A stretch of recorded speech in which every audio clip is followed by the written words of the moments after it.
Alright guys, what's up? It's Punisher Gaming here with a quick review of Monday Night Raw. Let's just say this show sucked. Not one of the better shows.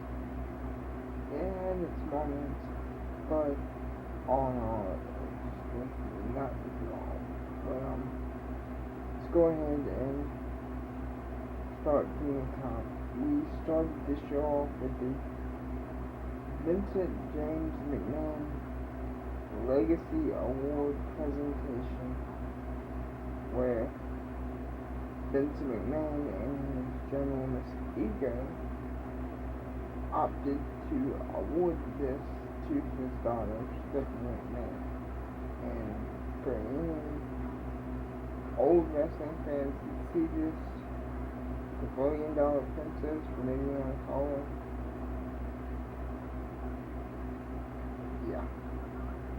Didn't understand this until Stephanie went to give her acceptance speech, and all of a sudden we hear Shane McMahon's theme music hit, and the crowd went crazy, including myself. I literally turned into a little kid from 1999. It was amazing, and what then led up to this led up after this, should I say, was just amazing. Shane would come out and pretty much say he never lost his place in the company, he never lost his place in life. The reason Stephanie was in the position she is because Shane allowed it and said that I want control of Monday Night Raw. Then said, fine, you want control, you want the company, then you compete in one match, one night, you win, you get it, you lose, you disappear. And then we would go on to find out it will be Shane McMahon versus The Undertaker at WrestleMania inside Hell in a Cell.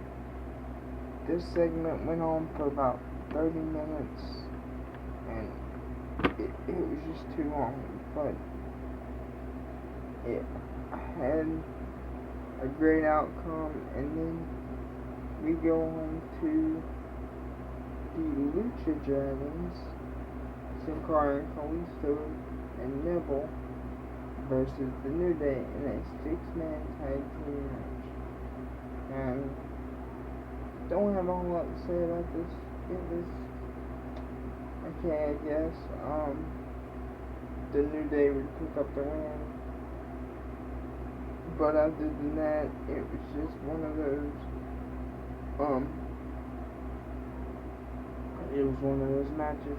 But then we would move on to Brock Lesnar and Paul Heyman, and earlier in the night, on the pre-show, we would see footage of Brock Lesnar attacking Dean Ambrose in the parking lot, and because of the night before, Dean Ambrose costing Brock Lesnar his shot at WrestleMania WWE World Title, sending Dean to the hospital. So Paul Heyman was pretty much saying that Brock would tear through the locker room to anybody he stepped up to, that Dean was not going to be at WrestleMania. And all of a sudden, an ambulance comes driving, tearing through the arena, driven by none other than Dean Ambrose, in a neck brace, of all things. And the lunatic himself would drag himself down to the ring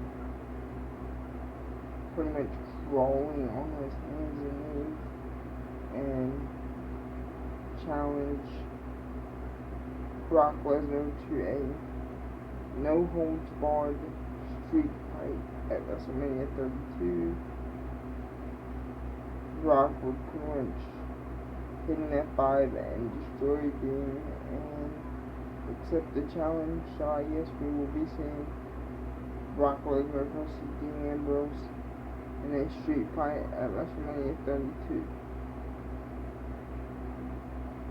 Then we move on to yet another filler match. The Usos versus the Ascension. The Dudleys would come out and say, no hard feelings, blah blah blah, run their mouth. The Usos would win fairly quickly. And once again, after that match, we would get yet another promo where Y2J, Chris Jericho, would come out, call out AJ Styles, pretty much great match, shake his hand, tell him he belonged in WWE, which we all already knew, but more talking, and they would be interrupted by the Social Outcast. Yay, whoopee, Social Outcast. And in another, I guess you would say, somewhat boring match. Don't really know where this is leading, but Team Y2AJ, I guess is they're being called, would defeat Heath Slater and Curtis Axel of the Social Outcast. Then we would move on to a match between the Wyatts and Ryback, Big Show, and Kane. But unlike last night, where it was Luke Harper, Eric Rowan, and Braun Strowman, tonight was Braun Strowman, Eric Rowan, and Bray Wyatt. Ryback would walk out on the match part of the way through, leaving Kane and Big Show to fend for themselves, and Bray Wyatt would hit Sister Abigail, and the Wyatts would pick up the win. And then after the match, they would catch up with Ryback in the backstage area, and Ryback would go on to say he has no hard feelings towards Kane and Big Show. He's done being in tag teams. He picked up the win last night. He has to fend for himself. Blah blah blah blah blah. More talking. And then we would move on to Sasha Banks versus Naomi. And it was okay. I mean, they squeezed this match in. It was kind of time constrained. Whatever you want to say. Sasha Banks would beat Naomi with the Bank statement after Becky Lynch would come out and take out Tamina. Then Charlotte and her dad Ric Flair came out and said that the authority has informed her that there will be a match between Sasha and Becky to determine the new number one contender for WrestleMania, and that she would enjoy this and all this other hoopla, whatever you want to call it. Then, what else happened? Like I said, this was kind of a kind of show. The main event was Roman Reigns versus Sheamus with the League of Nations at ringside. Long story short, I want to say Sheamus got counted out, but as they were fighting, out came WWE Champion Triple H, not in a suit, not as the COO, but as the game, as the cerebral assassin, as the King of Kings, whatever you want to call him. And it turned into a brawl. The Triple H just snapped, beating the absolute hell out of Roman Reigns, busting his head into the announce table a good 15 times, pedigreeing him on the steps, busting his nose all of... I've never seen that much blood in a long time.